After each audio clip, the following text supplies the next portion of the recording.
জাতীয় সংসদ নির্বাচন এবং গণভোটের আর মাত্র 4 দিন বাকি রয়েছে।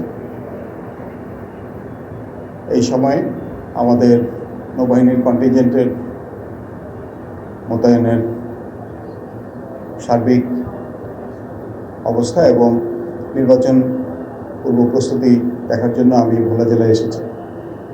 আপনারা জানেন এই জেলার 4টি আসনে নৌবাহিনীর সদস্যরা মোতায়েন রয়েছে। আমাদের সাথে আছে অন্যান্য আইনশৃঙ্খলা রক্ষাকারী বাহিনী, কোস্টগার্ড, বিজিবি, পুলিশ, আনসার, র্যাব। আমরা সবাই মিলে চমৎকার একটি সমন্বয়ের মাধ্যমে প্রশাসনকে সহায়তা করে যাচ্ছি এবং নির্বাচন কমিশন যাতে একটি সুষ্ঠু, সুন্দর, নিরপেক্ষ নির্বাচন অনুষ্ঠান করতে সক্ষম হয় সেজন্য আমরা আমাদের পূর্ণ প্রস্তুতি গ্রহণ করেছি।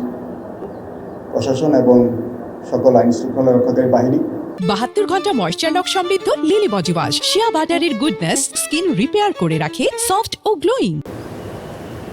আমরা সবাই মিলে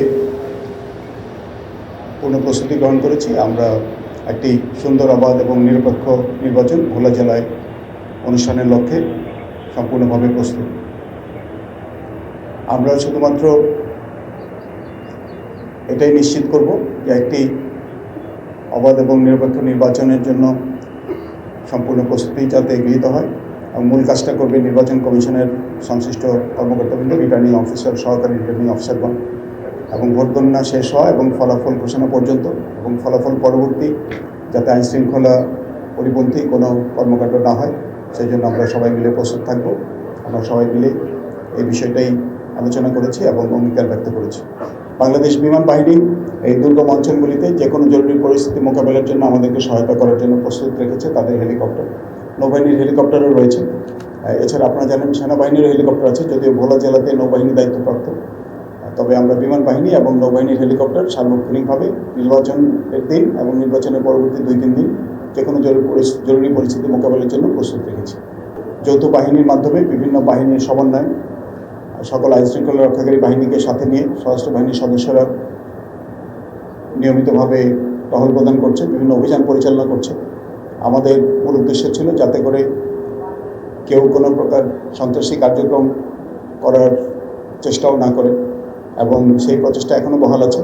আমরা সবাই আমাদের বাহিনীর সংশ্লিষ্ট সদস্যদেরকে নির্দেশনা দিয়েছি তারা যাতে অপরাধীদেরকে দমন করার জন্য এবং অপরাধীদেরকে খুঁজে বের করে আইনের আওতায় নিয়ে আসার জন্য এই প্রচেষ্টা নির্বাচন পর্যন্ত অব্যাহত রাখেন এবং নির্বাচনে আমি যেটা আপনাদেরকে বললাম, নির্বাচনের পরবর্তী 2 থেকে 3 দিন পর্যন্ত আমরা সকল আইন শৃঙ্খলা রক্ষাকারী বাহিনী সদস্যদেরকে সাথে নিয়ে সর্বোচ্চ সতর্কতা অবলম্বন করব যাতে দুর্গম অঞ্চলেও কোনো প্রকার সহিংসতার ঘটনা না ঘটে, বিশৃঙ্খলার ঘটনা না ঘটে কিংবা ভোট এর গণনা এবং ফলাফল ঘোষণা পর্যন্ত যাতে কোনো প্রকার অপ্রীতিকর ঘটনা আমরা না দেখি।